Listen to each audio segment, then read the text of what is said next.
Dan is the king of high-ticket sales, and he is a masterful entrepreneur. That's what I love about Dan, no BS. Dan is an exceptional leader, teacher, business mentor, and friend.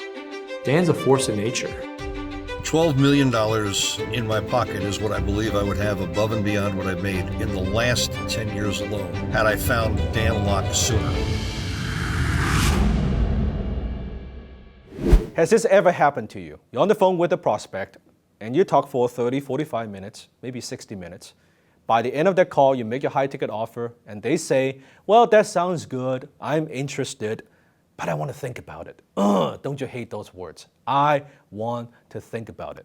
Or I will think about it. I will talk it over with my partner. I'll talk it over with my spouse. You have to understand this. When you get that objection, that's actually not the problem. They're not saying, I'll think about it. That's not the issue. When you hear this objection, I want to think about it, what it actually means is one of these three things. Number one, I don't trust you enough. I need more information. I need more proof. That's actually what they are saying. Number two, I don't see why I need to solve this problem right now. They lack urgency. And number three is, I can't afford it. I just don't want to tell you. Buyers are liars. They lie. They don't want to tell you the truth. So to save face, your face or theirs, they say, I'll think about it. I'll get back to you. And they never do. And they ghost you, and you never hear from them again. So how do you solve this problem? If you're making this mistake and you hear this objection again and again and again, what it means is this is a symptom of what's actually going on. So the way that you're talking to these prospects, there's no urgency. The reason there's no urgency is because there's no paying. Write this down, no paying, no sale. No paying, no sale. The entire closing conversation should not, I'll say it again, should not be a pleasant experience for your prospects. They should not all be smiley and happy. No, it should be about solving their problems. There's got to be some paying. So one of the things that I teach is this.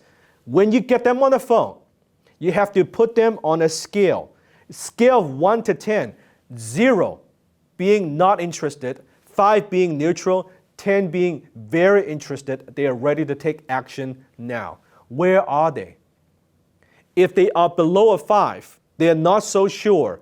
And you talk about features, you talk about offers, you talk about your deliverables, you talk about what they get, they are not going to buy. They're not there yet.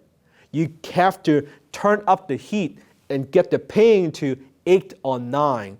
When you get them there, 8 or 9 in terms of needs, now you could talk about here's what we do, here's how we can solve your problems. When you do it properly, when you make your high-ticket offers at the right time to the right person, they would buy. Then you don't get this objection, oh, I'll think about it, I don't know, I'll get back to you. You don't get that because you're not even making the offer until the 8 or 9 or 10.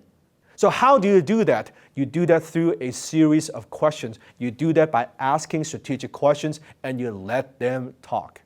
So don't make the mistake of, oh, let me just make my offers early. No. The right offer at the right time, the right prospect, that's how you close those high ticket offers. Until then, go high ticket.